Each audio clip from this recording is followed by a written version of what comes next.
전능하사 천지를 만드신 하나님 아버지를 내가 믿사오며 그 외아들 우리 주 예수 그리스도를 믿사오니 이는 성령으로 잉태하사 동정녀 마리아에게 나시고 본디오 빌라도에게 고난을 받으사 십자가에 못 박혀 죽으시고 장사한 지 사흘 만에 죽은 자 가운데서 다시 살아나시며 하늘에 오르사 전능하신 하나님 우편에 앉아 계시다가 저리로서 산자와 죽은 자를 심판하러 오시리라. 성령을 믿사오며 거룩한 공예와 성도가 서로 교통하는 것과 죄를 사하여 주시는 것과 몸이 다시 사는 것과 영원히 사는 것을 믿사옵나이다. 아멘.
하나님 말씀 열왕기상 17장입니다.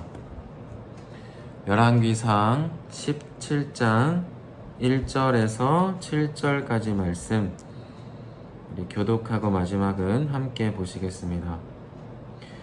길르앗에 우거하는 자 중에 디셉 사람 엘리야가 아합에게 말하되 내가 섬기는 이스라엘의 하나님 여호와께서 살아계심을 두고 맹세하노니 내 말이 없으면 수년 동안 비도 이슬도 있지 아니하리라 하니라. 여호와의 말씀이 엘리야에게 임하여 이르시되 너는 여기서 떠나 동쪽으로 가서 요단 앞 그릿 시냇가에 숨고 그 시냇물을 마시라. 내가 까마귀들에게 명령하여 거기서 너를 먹이게 하리라. 그가 여호와의 말씀과 같이 하여 곧 가서 요단 앞 그릿 시냇가에 머물매 까마귀들이 아침에도 떡과 고기를 저녁에도 떡과 고기를 가져왔고 그가 시냇물을 마셨으나 땅에 비가 내리지 아니하므로 얼마 후에 그 시내가 마르니라. 아멘. 오늘 말씀은 북이스라엘의 아합 왕 때의 이야기입니다. 아합은 이스라엘 가운데 가장 악한 왕이라고 평가를 받는 왕입니다. 오늘 읽은 말씀 바로 앞부분 16장 30절 말씀을 보시면 오므리의 아들 아합이 그의 이전의 모든 사람보다 여호와 보시기에 악을 더욱 행하여라고 기록하고 있습니다. 아합은 북이스라엘에서 가장 악한 왕이라 이제 평가받았던 그런 왕이었습니다. 그는 죄를 너무나 가볍게 여기고 하나님의 도를 떠나서 살았던 왕이었습니다. 특히 그는 바알과 아세라라고 하는 우상을 섬겼던 것으로 성경에서는 아주 강조를 하고 있습니다. 그래서 당시 북이스라엘은 너무나 어두웠던 시대였습니다. 암울한 시대였습니다. 그 나라의 지도자였던 그 왕이 가장 악한 그 죄를 하나님께 범죄했던 그 시대였기 때문입니다. 바로 그때 등장하는 하나님의 사람이 있습니다. 바로 엘리야입니다. 하나님의 엘리야를 통하여 이 비가 오지 않을 것을 말씀하라 하십니다. 1절 말씀 가운데 이제 엘리야가 아합에게 가서 말하는 장면이 나옵니다. 하나님께서 이제 엘리야에게 이것을 지시하셨습니다. 이렇게 엘리야가 말합니다. 내가 섬기는 이스라엘의 하나님 여호와께서 살아계심을 두고 맹세하노니 내 말이 없으면 수년 동안 비도 이슬도 있지 아니할 것이다. 그 땅 가운데 수년 동안 비도 없고 이슬도 없을 것이다. 극심한 가뭄이 있을 것이라는 것을 이제 엘리야가 말합니다. 이것은 분명 죄의 결과이며 하나님의 심판입니다. 하나님의 이 말씀은 북이스라엘이 섬겼던 이 아합 왕이 섬겼던 이 바알이라고 하는 그 신과의 전쟁을 의미하는 것이기도 합니다. 이 바알이라고 하는 우상은 당시 이 가나안 땅 가운데 아주 유명했던 우상 가운데 하나입니다. 이 바알은 풍요의 신, 농사의 신입니다. 그래서 이 바알이 비를 오게 한다라고 하는 그러한 생각들이 그 땅 가운데 있었습니다. 그래서 하나님께서는 비를 내리지 않는 것이다 라고 하는 이 말씀을 주심으로 말미암아 바알과의 전쟁을 지금 선포하시는 것입니다. 하나님과 바알, 바로 이 신들과의 전쟁이라 할 수 있습니다. 물론 바알은 살아있는 신이 아닙니다. 하지만 하나님께서 이 바알이 거짓 신이라고 하는 것을 확실하게 보여주시기 위하여 지금 그 전쟁을 선포하고 계신 것입니다. 그런데 이 말을 전하고 나서 이 엘리야에게 어려움 혹은 문제가 생겼던 것으로 보입니다. 왜냐하면 3절 말씀을 보면 너는 여기서 떠나 동쪽으로 가서 요단 앞 그릿 시냇가에 숨으라고 하는 이 말씀을 하나님께서 하십니다. 아마 이것을 전하고 나서 이 엘리야에게 큰 위험이나 혹은 어려움이 있었던 것으로 보입니다. 그래서 하나님께서는 엘리야가 도망가서 피신할 것을 명하고 있는 것입니다. 그리고 그곳에서 내가 너를 먹일 것이다. 그리고 돌볼 것이다를 말씀하십니다. 한쪽에서는 가뭄을 선포하셨는데 한쪽에서는 먹일 것을 목마르지 않을 그 시냇가로 인도함을 하나님이 보여주고 계신 것입니다. 그뿐만 아니었습니다. 까마귀를 통하여서 떡과 고기를 먹이면서 엘리야를 살리시는 모습, 바로 하나님께서 당신의 사람들을 살리시는 모습을 하나님은 이 엘리야를 통해 우리에게 보여주고 있습니다. 그런데 우리가 주목해 볼 말씀이 있습니다. 7절입니다. 땅에 비가 내리지 아니하므로 얼마 후에 그 시내가 말랐다라고 합니다. 이 비가 멈추자 엘리야가 있었던 그 시냇가까지 말랐다라는 것입니다. 아니, 우리가 생각을 해보면 북이스라엘은 심판을 받아 마땅합니다. 왜냐하면 이 바알과 아세라를 섬겼기 때문이죠. 하나님을 떠나서 죄의 길을 걸어갔기 때문에 북이스라엘 땅 가운데 가뭄이 임하는 것은 당연합니다. 그런데 왜 엘리야가 있었던 그곳까지 말라야 했을까요? 우리가 출애굽하기 전에 하나님께서 모세를 통해 그 땅 가운데 내리셨던 10가지 재앙을 우리가 생각해 보면 애굽 땅 가운데는 많은 재앙들이 임했지만 하나님의 백성들이 있었던 그 이스라엘 땅 가운데는 그 재앙이 임하지 않았습니다. 그런데 오늘 이 엘리야의 모습을 보면 엘리야가 동일하게 그 북이스라엘이 겪었던 그 어려움, 극심한 가뭄, 고통을 겪게 하심을 우리가 볼 수 있다라는 것입니다. 하나님은 왜 이렇게 하신 것일까요?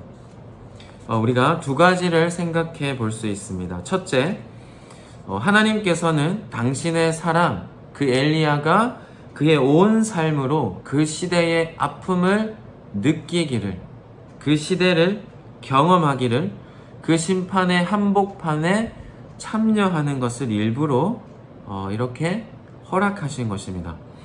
하나님은 우리에게 그것을 요구하십니다. 성도는 세상과 구별되어야 하지만 세상 속에서 살아가는 자들입니다. 그 시대의 문제와 아픔을 느낄 수 있는 자들이 바로 성도여야 합니다. 예수님께서 너희는 세상의 소금이다, 빛이다 라고 하신 그 이유가 바로 그것입니다. 성도님들은 어떠하십니까? 세상 밖에 살고 계십니까? 세상 가운데 그 속에 들어가 살고 계십니까? 우리는 세상 속에서 그 세상을 느낄 수 있어야 합니다. 그 시대 가운데 그 시대의 아픔을 느낄 수 있는 성도가 되어야 합니다. 그 시대를 그래서 품는 자, 그 세상을 품고 그곳을 위해 내가 해야 할 것이 무엇인지를 아는 존재, 바로 그것이 성도라는 것입니다. 둘째, 하나님께서 모든 물을 말리신 이유는 엘리야를 확실하게 책임지시겠다는 것을 보여주시는 것입니다.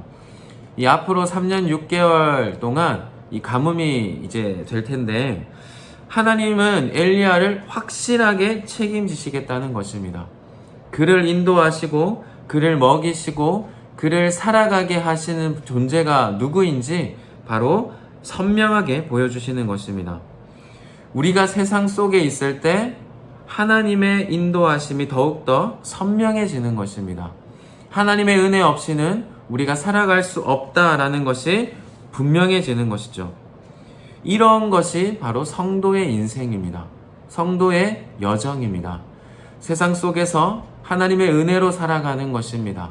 하나님의 도움 없이는 살아갈 수 없음을 우리가 분명하게 깨닫는 삶입니다. 오늘 우리가 이 말씀을 통해 하나님께서 엘리야에게 허락하신 그 삶을 통해 우리의 삶을 한번 생각해 보길 원합니다.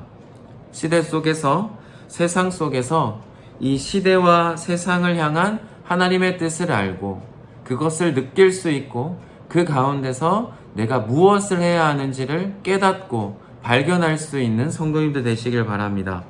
그 안에서 치열하게 살아가시길 바랍니다. 그리고 그곳에서 하나님의 의와 나라를 이루기 위해 내가 해야 할 것이 무엇인지, 애쓰고 노력하고 기도해야 할 것이 무엇인지를 깨닫게 되는 우리 귀한 성도님들 되기를 원합니다. 바로 그럴 때 하나님은 그러한 자들을 책임지십니다. 그러한 자를 선하게 인도해 가십니다. 그들을 먹이시고 그들을 살려주십니다.